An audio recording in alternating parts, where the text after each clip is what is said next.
भारतीय धार्मिक कहानियों में महाराजा शिवी की कहानी प्रमुख है। पुरुवंश में जन्मे उशिन देश के राजा शिवी बड़े ही परोपकारी और धर्मात्मा थे। परम दानवीर राजा शिवी के द्वार से कभी कोई खाली हाथ नहीं जाता था। प्राणियों के प्रति राजा शिवी का बड़ा स्नेह था। उनके राज्य में हमेशा सुख, शांति और स्नेह का वातावरण बना रहता था। ईश्वर भक्त राजा शिवी की चर्चा स्वर्गलोक तक होती थी। देवताओं के मुख से राजा शिवी की इस प्रसिद्धि के बारे में सुनकर इंद्र और अग्नि को विश्वास नहीं होता था। अतः उन्होंने उसी नरेश की परीक्षा करने की ठानी और एक युक्ति निकाली। अग्नि ने कबूतर का रूप धारण किया और इंद्र ने एक बाज का रूप धारण किया। दोनों उड़ते उड़ते राजा शिवी के राज्य में पहुँचे। उस समय राजा शिवी एक धार्मिक यज्ञ का अनुष्ठान कर रहे थे। कबूतर उड़ते उड़ते आर्तनाद करता हुआ राजा शिवी की गोद में आ गिरा और मनुष्य की भाषा में बोला, राजन, मैं आपकी शरण आया हूँ, मेरी रक्षा कीजिए। थोड़ी ही देर में कबूतर के पीछे पीछे बाज भी वहाँ आ पहुँचा और बोला, राजन, निसंदेह आप धर्मात्मा और परोपकारी राजा है। आप कृतघ्न को धन से, झूठ को सत्य से, निर्दयी को क्षमा से और क्रूर को साधुता से जीत लेते हैं। इसलिए आपका कोई शत्रु नहीं, इसलिए आप अजात शत्रु नाम से प्रसिद्ध है। आप अपकार करने वाले का भी उपकार करते हैं। आप दोष खोजने वालों में भी गुण खोजते हैं। ऐसे महान होकर आप यह क्या कर रहे हैं? मैं क्षुधा से व्याकुल होकर भोजन की तलाश में भटक रहा था। तभी संयोग से मुझे यह पक्षी मिला और आप इसे शरण दे रहे हैं। यह आप अधर्म कर रहे हैं। कृपा करके यह कबूतर मुझे दे दीजिए। यह मेरा भोजन है।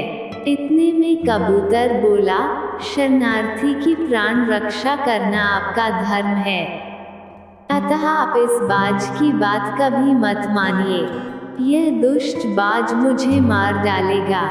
दोनों की बात सुनकर राजा शिवी बाज से बोले, हे बाज, यह कबूतर तुम्हारे भय से भयभीत होकर मेरी शरण आया है, अतः यह मेरा शरणार्थी है।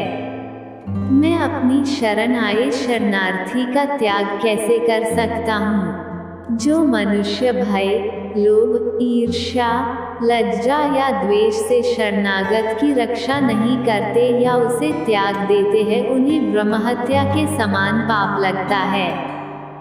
सभी जीवों को अपने प्राण प्रिय होते हैं। समर्थ और बुद्धिमान मनुष्यों को चाहिए कि असमर्थ व मृत्यु भय से भयभीत जीवों की रक्षा करें।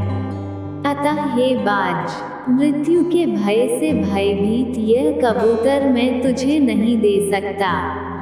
इसके बदले तुम जो चाहो खाने के लिए मांग सकते हो। मैं तुझे वह अभीष्ट वस्तु देने को तैयार हूँ।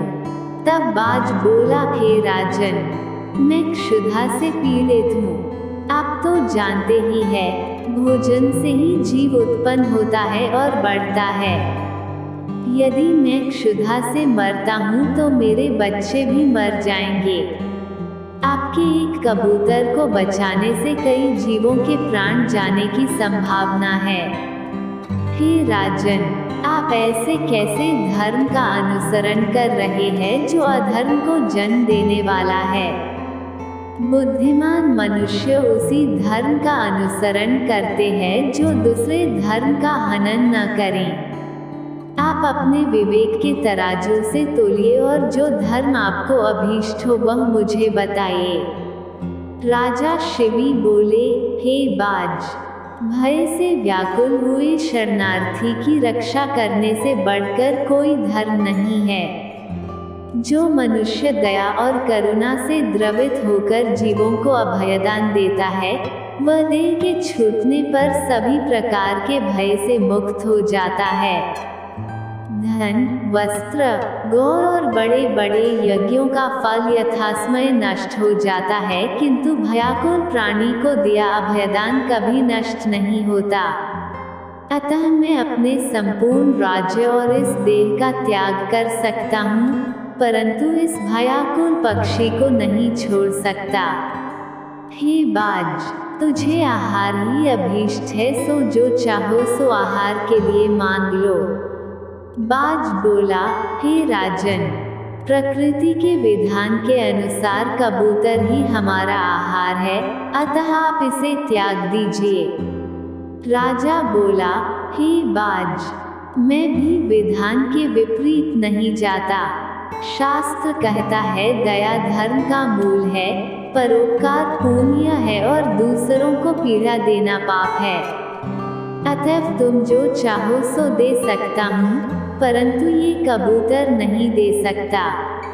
तब बाज बोला, ठीक है राजन, यदि आपका इस कबूतर के प्रति इतना ही प्रेम है तो मुझे ठीक इसके बराबर तोलकर अपना मांस दे दीजिए, जिससे मैं अपनी क्षुधा शांत कर सकूं। मुझे इससे अधिक और कुछ नहीं चाहिए। प्रसन्न होते हुए राजा शिवी ने कहा, हे बाज, तुम जितना चाहो उतना मांस में देने को तैयार हूँ। यदि यह क्षणभंगुर देह धर्म के काम न आ सके तो इसका होना व्यर्थ है। यह कहकर राजा ने तराजू मंगवाया और उसके एक पलड़े में कबूतर को बिठा दिया और दूसरे पलड़े में वह अपना मांस काट कर रखने लगे। लेकिन कबूतर का पलड़ा जहाँ का तहाँ ही रहा। तब अंत में राजा शिवी स्वयं उस पलड़े में बैठ गए और बोले, हे बाज, ये लो, मैं तुम्हारा आहार तुम्हारे सामने बैठा हूँ। इतने में आकाश से पुष्प वर्षा होने लगी, मृदंग बजने लगे। स्वयं भगवान अपने भक्त के इस अपूर्व त्याग को देखकर प्रसन्न हो रहे थे। यह देखकर राजा शिवी विस्मय से सोचने लगे कि इस सब का क्या कारण हो सकता है। इतने में वह दोनों पक्षी अंतर्ध्यान हो गए और अपने असली रूप में प्रकट हो गए।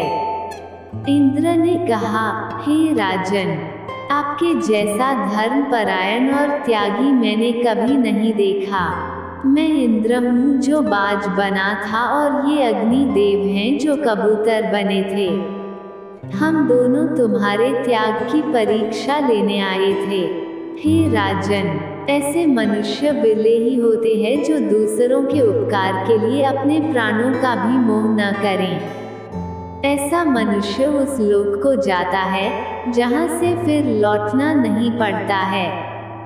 अपना पेट पालने के लिए तो पशु भी जीते हैं, किंतु अभिनंदनीय तो वही मनुष्य है जो दूसरों के हित के लिए जीता है। इतना कहकर इंद्र और अग्नि देव स्वर्ग को चले गए। राजा शिवी ने अपना यज्ञ पूरा और कई वर्षों तक पृथ्वी का राज्य भोगने के बाद परमपद को प्राप्त हुए।